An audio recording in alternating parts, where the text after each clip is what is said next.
Hello, welcome to our podcast, IBridge Experiential Learning Talks. I'm very glad today to host a special person, a friend and a colleague here in our podcast, Miss Nargiz Hajiyeva. Good afternoon, Miss Nargiz. How are you today? Good afternoon, Mr. Francesco. Thank you very much for your kindest invitation. I applaud this initiative. I think this series is very helpful for educators. So thank you for your kind invitation. I'm very well. Thank you. Thank you very much, Ms. Nargiz. May I please ask you to introduce yourself for some of our audience who doesn't know you yet? Sure, my name is Nargiz Hajiyeva and I'm country director working for British Council Azerbaijan.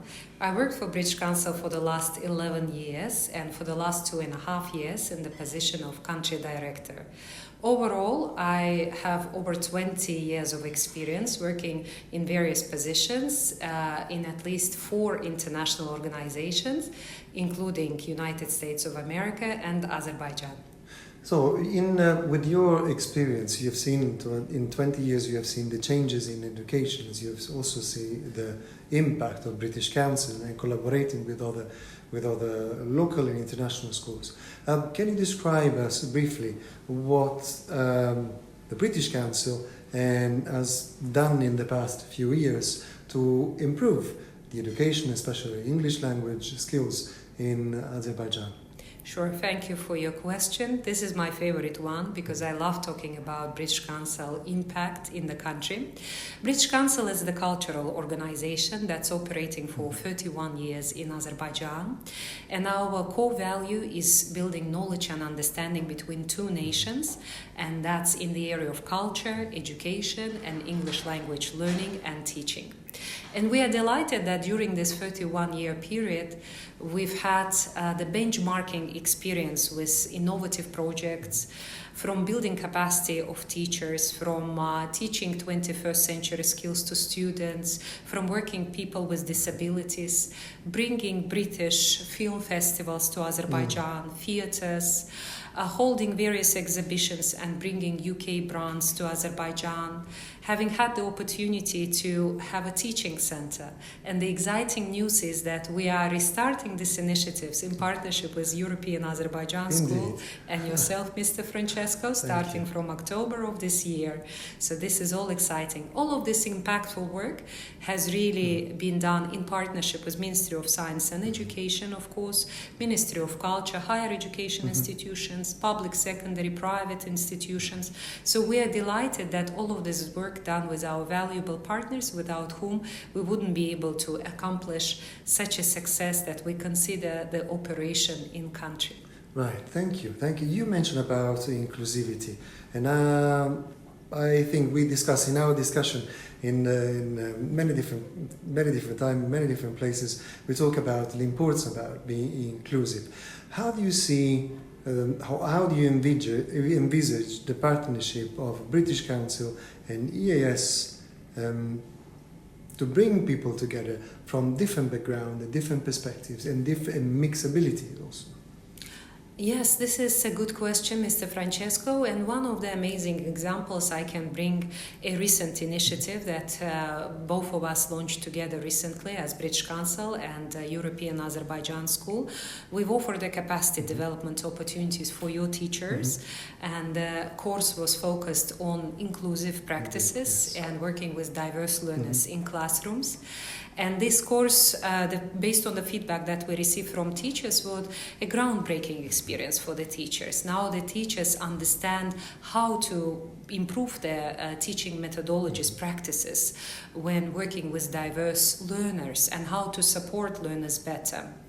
Based on British Council experience, we've been working on equality, diversity and inclusion throughout the years. And we've had projects such as employability skills for people with disabilities. We've had the Unlimited Theatre, where we brought people with disabilities on the same stage that presented the performance at Azerbaijan Drama Theatre. Currently, Danceability Director, together with a wheelchair user, Miss Fatima Alekperli and Miss Nigar Sultanova, are in London during this week attending their limited forum, and we are waiting for their return, and as a result of their participation they are going to stage a performance at the teaching center opening. So through culture, through education, British Council has been pioneering inclusive practices that are important at all levels, whether they are cultural events, whether they are capacity building opportunities for teachers, whether we are developing employability skills for our population. All of these initiatives are very important to build an inclusive society, and we're very happy that we've been able to play a role together with our partners. Yes, thank you. We look forward to launch the Teacher Center. I'm curious to understand your perspective as an educator now. You have seen that education is going in a way that needs to have a shift, because if we compare the education of today with the education of the past, it needs to be something that needs to change to enable the students to be engaged and to definitely focus on skills and attributes, different competencies, because in the future we don't know what kind of jobs they're going to face or what kind of abilities they need to have. So a content is not enough as educator. So can you please tell me your vision about in what way we can help or enhance the paradigm shift in education to develop education for the future? Yeah, I strongly believe that building teachers' capacity is one of the biggest investment that educators can have and must do as a part of their work. So the fact that the school is already working on building capacity teachers, it's in a way supporting students' development opportunities. So for example, this year we are going to recruit 500 teachers from public schools, and we've developed a tool that's called Online Teacher Community. So this is a platform that have been supporting teachers, and up to 5,000 teachers from public schools now have taken part. This is in partnership with Ministry of Science and Education.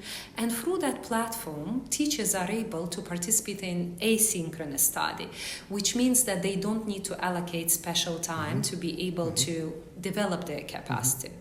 So that creates digital skills, digital learning. It creates opportunities to learn about innovative methodologies, how to improve students' performance, how to ignite interest, how to motivate students better. All of that is done online, and that's a 12 weeks course that's actually developing the capacity of teachers. So I do strongly believe that in order to support students' development needs, we need to continue to develop teachers in line with the current methodologies. So once teachers are in line with the current trends and then they are able to pass that interest, ignite that interest in students. They are able to support the students' development, introducing AI and how to use AI in education. That's one of the themes that you've covered, and our speaker, Ms. Shirin Sayos from OTC platform, covered during Azerbaijan English Language Teachers Association's conference just several weeks ago. So introducing the innovative tools and digital tools in the classrooms that will engage students more, will ignite their interest. So in order to continue developing students, absolutely, the teacher's work is the foremost that we need to focus on. Definitely great. I agree with you in terms of engaging the teachers, and if the teachers are engaged, the students will be engaged. The students will be inspired, absolutely. The passion is contagious. Indeed. When they see the passion in the teacher, their ability to learn, to develop, to learn new, that they don't stop on what they have learned, then the students are following that leadership example of their teacher. Indeed, I agree with you, indeed. My last question is about, normally a question that I ask to all my colleagues who come here for our podcast, is if you can share a tip or some tips, advice for aspiring leaders or people who would like to or are starting a new career in leadership or in as directors. What will you share with them? My advice would be to always be thirsty for knowledge, for development, and for progress.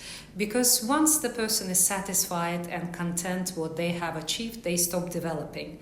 Development requires first. Development requires passion. So my advice is never give up and never stop on what you have achieved. Keep developing, keep joining courses, keep achieving new degrees, new opportunities, traveling abroad, internationalizing your knowledge and participating in various opportunities. The more you know, the more well-rounded you become, the more interesting you are to the audience around you, and the more support to the educational arena can be provided from your side. That's the best tip and amazing advice. So just follow the tips. This is really, really remarkable. So thank you very much, Ms. Nargiz Hajiyeva, for being with us today. Thank you all for being with us today in IBridge Experiential Learning Talks, and see you very soon. Bye. Thank you. Bye.